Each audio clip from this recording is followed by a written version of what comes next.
Greetings, everyone, and welcome back to the TFT Perspective. Viewers, last week we have witnessed some very controversial events that took place, catastrophic events that happened in the global politics, especially when it comes to the Russo-Ukrainian war. Uh, on 13th September, there was a meeting held between the Zelensky administration, the US administration, as well as the British administration inside Kyiv. So Ukraine wants to seek help from the US as well as NATO allies that they should give Ukraine permission in order to use long range weaponry against the Russians inside Russian territory, especially when it comes to the Kursk region. Since the Kursk offensive by the Ukrainians have come to a halt, and Russia has already started a counteroffensive in that region and has achieved magnificent results out of that issue as well. Another event took place, which was related to basically when it comes to the long range missiles and its usage. The Russian President Putin mentioned in a small presser outside Moscow, he said that if NATO does allow use of long range weaponries against civilian targets inside Russia or aviation industry or whatever Ukraine plans to do, then Russia will be at direct war with North Atlantic Treaty Organization. And followed up with that, there was a German major general, basically from their army, who said that after some NATO meetings, he suggested that yes, Ukraine needs to be given permission to use advanced F-16s and to engage logistic hubs and targets, especially when it comes to not only the Kursk region, but in St. Petersburg, in Moscow, in other areas around Russia as well. Then we have witnessed what happened yesterday. The events of yesterday are very much surprising, but are very much interconnected with what is happening inside Ukraine right now. We saw the first use of hypersonic missile technology by a ragtag militant outlet known as Houthis against the Israelis. That missile traveled like around 2,000 kilometers and apparently hit the target as well. And this is the first time a supersonic missile has been used in the war, which has been taking place in the Middle East for quite some time. And then the second assassination attempt on Donald Trump, former president of United States of America. Apparently, the new assassin as well as the previous assassin are both connected to Ukraine in different skills. We are going to discuss about that. We have with us Mr. Vakarke Korvi. Long range weapons, Russians, previously what we witnessed was there was a negotiating team between the US, NATO countries, as well as Russians trying to come to terms. But apparently, Ukraine wanted its own terms that they should have some favorable terms at least. Now they are thinking to, up the ante to move on with the escalation ladder. How do you see if this does foresee it happens, the use of long range weaponry against Russian targets and Russian civilians inside Russian territory? How would things change? Are we going to go towards the doomsday paradigm or, in short, World War III? I think they are gradually inching towards World War III. Despite that, in modern era, there appear to be no concept of protected wars, especially between developed nations. If you consider Russia also, at least in the military domain, they are well developed. I would say they are one of the military superpowers. If U.S., China, and Russia are compared, so I think Russians. Are at par with these major powers. So it was expected that their sanity would prevail and there'll be no clash. But for last 2.5 years we've seen Russia-Ukraine war, enormous use of all kind of modern weapon system, drones, missiles, armor, artillery, and it's become basically an experimental battlefield where weapons are being tested also. Could Uh, it be considered as the new form of Spanish Civil War that happened before World War II, in which Allied powers, the Soviet Union, as well as the Axis powers, invested so much money and weaponry in order to test out things? Yeah, it could be. If you, I think, related to what we discussed earlier, that when you are into war with maybe smaller or bigger powers, you don't outsource your command of the war and battle to any other country. Yes, there could be advisors, there could be people who are, let's say, supplying you weapons and helping you financially, but you don't outsource the command. But in case of Ukraine, what has happened that they have outsourced the command, even down to I think tactical level. If you look at the NATO arsenal provided to Ukraine, there are certain restrictions on, let's say, F-16. We are not seeing them coming on the front line. Hmm. Similarly, there are some missiles already available, but there is a check.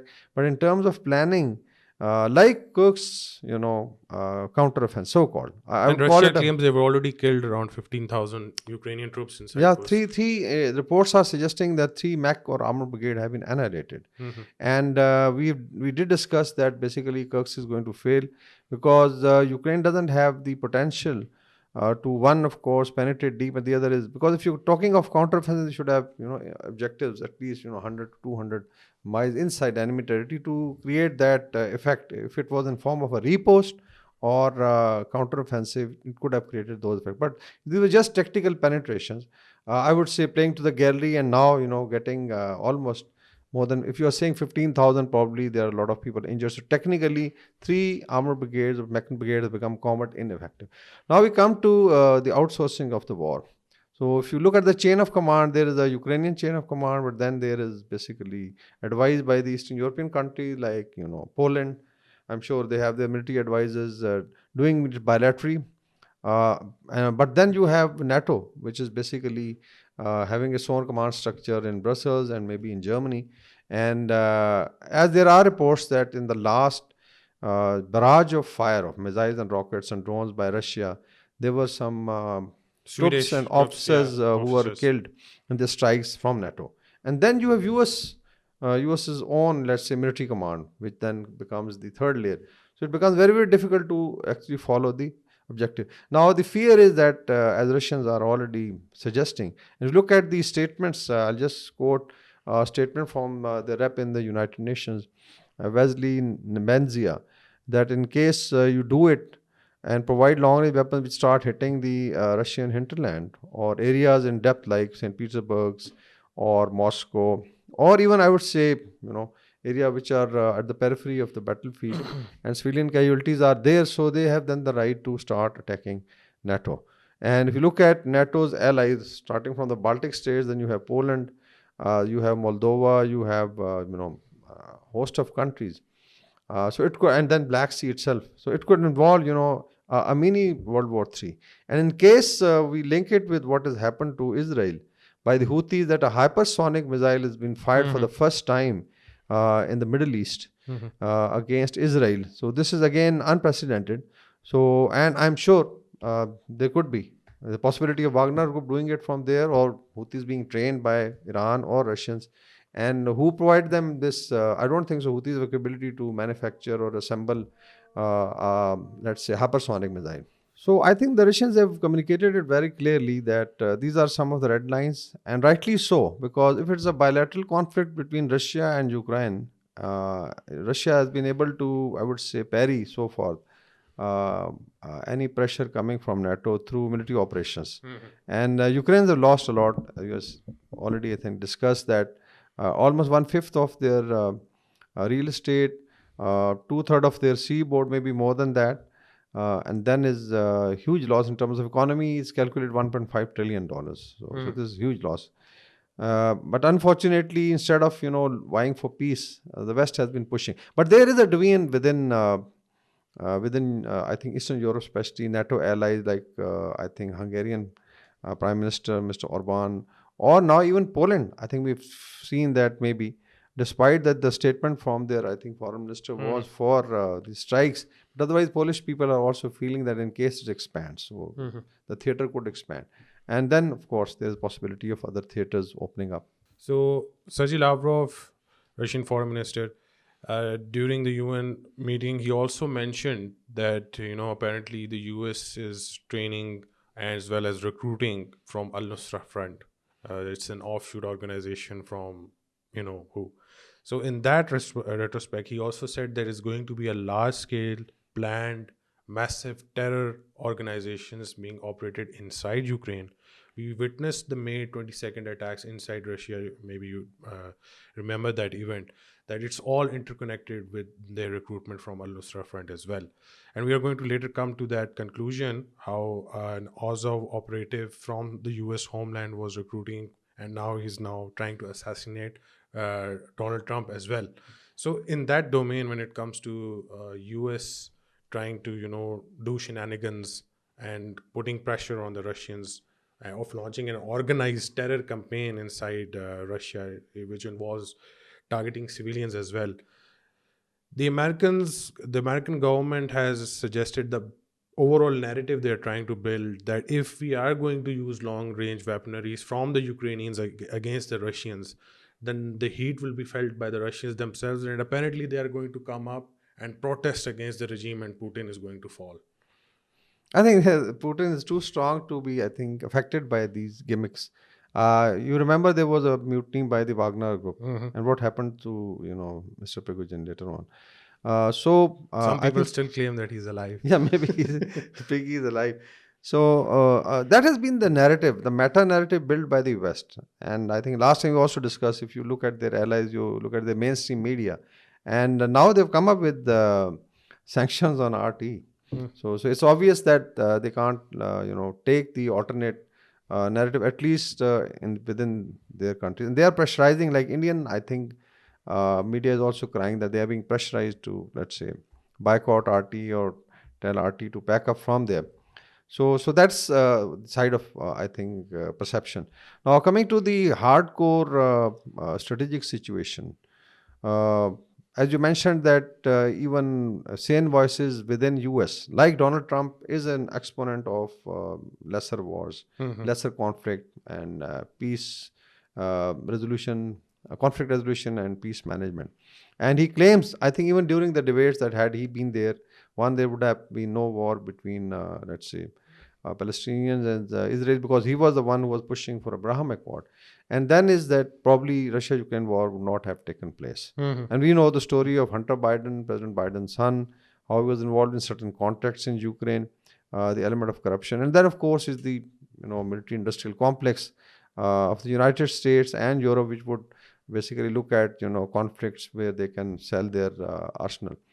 So all told, I think situation is very, very precarious, because the way West is now pushing Ukraine, despite that, I think still there is a time that you can sit down on the negotiating table, whatever you have, and then bargain. And I'm sure President Putin is going to listen to voice of reason, and maybe you can save some, let's say, Ukraine in some form.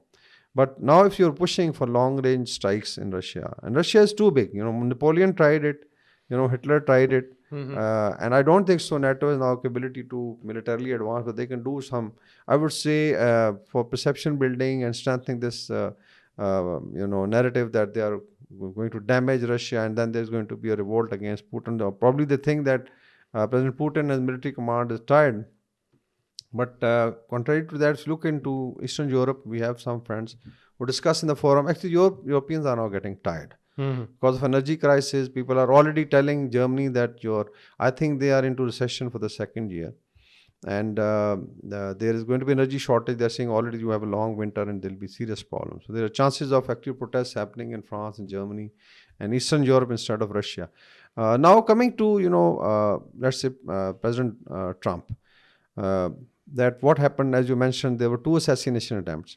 And if you could just recall the names of the would-be assassins. Yeah, the previous one, Thomas Matthew Crook, he had links with the U.S. BlackRock organizations primarily, and the latest one, who is Ryan Routh, he initiated the entire Foreign Legion organization and volunteer groups. Basically, he was in charge of recruitment, and this came up later when he was also seen in an Azov based commercial. We remember in 2022 there was a siege of Mariupol, Yeah. the plant of Azovstal, and the civilians there and everything. He has also appeared in that video as well. Okay. And Interesting. in 2022, again, Newsweek basically interviewed him back in Romania as well. and he said that he's in charge of this and that. He's had very close relationship with the Biden administration, and he was taken through in how to recruit people from other countries and engage them inside Ukraine against the Russians. He was also in charge of a group of supposedly or allegedly Afghan soldiers that after the fall of Kabul they came to US and they were recruited to fight against the Russians. Oh, And he said they self-volunteered for it. great. And today he is the prime suspect who is being either shot dead or caught. I don't know the whereabouts exactly, but prime suspect of the second assassination attempt against Donald Trump. So I think if you look at continental US, within there is a serious problem emerging. One, of course, polarity. We have seen the debates, and like Trump has refused next debate with Kamala Harris because he had already had a debate with Biden. So technically, two debates have taken And place. apparently, the ABC News is being alleged that their debate was very one sided when it comes to their anchors as well. And there's a whistleblower now who has said from the ABC that the anchors responsible for the debate were actually paid by the Democrat Party in order to, completely sideline Donald Trump and only fact check him. Yeah, so that's I think freedom of expression and giving a level playing field to both sides. So look at the I think polarity, and now you are basically I would say funding activists and analysts to cover your side of the narrative. So I think that's very unfortunate. But looking at the polarity now, these two guys like Thomas Matthew Crooks, as you mentioned, was in a BlackRock. BlackRock is the I think largest financial conglomerate which runs half of the economy of Europe and United States, Especially in Ukraine. and they are also into, I think, funding Ukraine. And then you have Ryan Routh, which, as you mentioned, has connection with, I would say, neo Nazis. He's written a book in which he it's titled The Unwinnable War, in which he mentioned that leaders like Putin, leaders from North Korea and Iran need to be assassinated quickly because their regimes can't support a more important leadership after that. He said there is no successor of Putin, so better to get rid of him in an assassination attempt. So they think the systems are being run by individuals. Just Yeah. imagine. I think that is very unfortunate. Now, if you imagine if Donald Trump was taken out. So you're looking at a civil war within United States, and it can't be that Wesley Roth or Thomas Matthew Cooks were doing it on their own. What was the involvement of their intelligence agencies, FBI? It could be Secret Service itself. We don't know, or there are some rogue elements, within the intelligence services and the military. So he looks to be next Eric Prince, of the Yes. Blackwater, Yes. and he's been very active. So this also indicates that for policy. In case they fear the establishment, the military-industrial complex within United States and Europe, that in case Trump comes and he's announced it, that probably is going to go for peace, and maybe Russians do get benefit, and then somebody was like Afghanistan, I think Trump used to ask his generals that what have you done in the last 19 years? You spent trillions of dollars, and this is what you have. That you started from Taliban 1 and now you are into Taliban 2 after somebody said if you want to basically know the definition of being useless. So this was a huge effort for 2 decades. Oh, and spending yeah. There's another important question that arises from the Ryan Wesley episode, is that some people are alleging that the deep state was involved in this and they knew thick and through about the information because apparently the assassination took place in a golf course and the whereabouts of Donald attempted Trump assassination. attempted assassination. They said that the whereabouts of Donald Trump were not known publicly. So this guy was maybe stalking Donald Trump or whatever he was doing on his own, or was a lone wolf or whatever. But there is also another big picture. Apparently, we know exactly how Donald Trump feels about Ukraine and President Zelensky as well. He's not been, thick and through. It's a very thick relationship between each other. So in that point of view, when Zelensky exactly knows that Trump is going to come and going to probably go for peace or stop the war, and Ukraine is not going to get much benefit out of it. So would it be considered as a deep state effort or a joint cohesion between Ukrainians and the deep states to eliminate Trump? I think it'll even go back, 2 years back when there was the attack on the Nord Stream. Yes. So initially there was, blame game for those countries who are in the North Sea, closer to the North Sea. Now, in And fact, they blamed the Russians first that they yes, did it. they initially blame the Russians why they should, and some people ask why they should actually scuttle their own economic, tentacle. And now lately it has emerged that probably this was a combined effort of the Ukrainian intelligence and the American intelligence. So it means that they would go to any level, even to damage jobs, economic interest, because of the, I think, disruption and scuttling of Nord Stream 2. There's a serious shortage of gas in Europe, especially Germany is suffering. And people are asking questions, why are you sitting quiet? Now look at what the deep state could. I would say that in my assessment, may be wrong. It is a basic collusion between the deep state, between the U.S. intelligence agencies. For let's say outside it is the CIA, within I think could be the FBI or the Secret Service, and Ukrainian link with that, because it's not matter of Ukraine Mhm. that Ukraine will be saved or let's say Ukraine will be destroyed. It's a matter of survival of Zelensky himself and his cabal. We've seen recently, I think he sacked number of Yeah. ministers and Mhm. changed the military command also. It's just his own survival. He has not held elections, so technically, if you look at the legitimacy of his, but they can always take cover that probably in wartime we don't change the commander in chief, so we leave it that. So it means that most probably it was a collusion between intelligence agency. But unfortunately, the war could spread in case there is a miscalculation or they hit such a target that is very, very sensitive, and the Russians then start responding. Or they could do it in other theaters. Mhm. They could do it, or their allies could do it in other theaters. We've seen hypersonic missile being fired for the first time. So US also has allies and interests in Red Sea, in the Strait of Hormuz, or in the larger West Asia. There are so many, targets that can be taken out. So the war could actually expand to Middle East and maybe Indo-Pacific. Yeah. The last question is that for the US usage of, Al-Nusra Front or terrorist organizations against other countries in order to achieve specific goals, this seems to be non-issue. They say that as long as we are protected, whatever the Afghan Taliban do or whatever Al-Qaeda does or whatever Al-Nusra does or whatever the Azov Brigade does, it's not of their none of their concern. So if the usage of such groups, because this is a very important question here arises, that this person who tried to assassinate Donald Trump a second time primarily was linked with the Ukrainians. He has volunteers who went from America, who went from Afghanistan, who went from Syria. These things do come alarming when such people also come back from the war, in what shape or form. So in that domain, if such terrorist activities do take place within inside America and such people are responsible who volunteered for the Ukrainians against the Russians, so who are they going to blame? They themselves united those terrorists inside. Yeah, I don't know how do they calculate, because if you look at any establishment, if you're looking for your interest of your country, and let's say America or Europe or their allies as nations and countries, then definitely such things are disastrous. But if you are now trying to either support a particular policy, irrespective of that you are having losses, like I would say, if you listen to Scott Ritter, Hmm. or if you listen to even I think neutral experts who discuss the war, and we've been going to some of the forums. Uh, Technically, tactically, strategically, they have lost very badly. Hmm.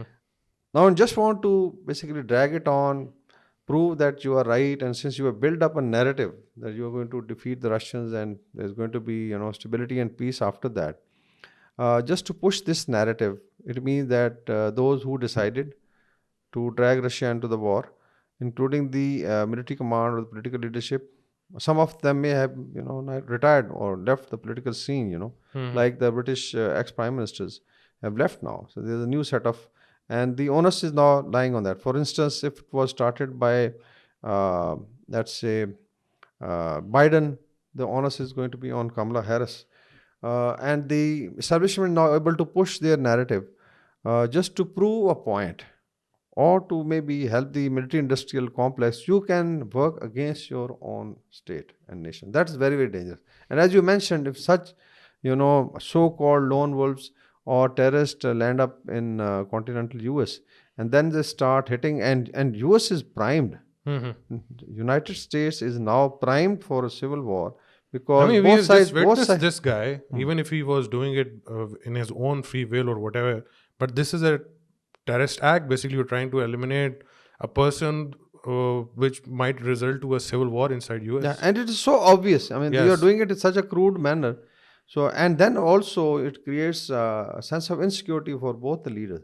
For instance, somebody takes him out, Mhm. and then let's say there are a lot of nuts and reds. Yeah. What On they the call Trump the side is completely. skinheads and red skin guys in Republican Party from the red states, Mhm. and if they start basically hitting the other side. So it could be America could face another civil war, and it means that I think things are very very precarious, and people with the sense should, I think, come forward and stop the madness within the United States and also in Russia-Ukraine war. Yeah, I hope so. Sanity does prevail at the end. So that's it for today, folks.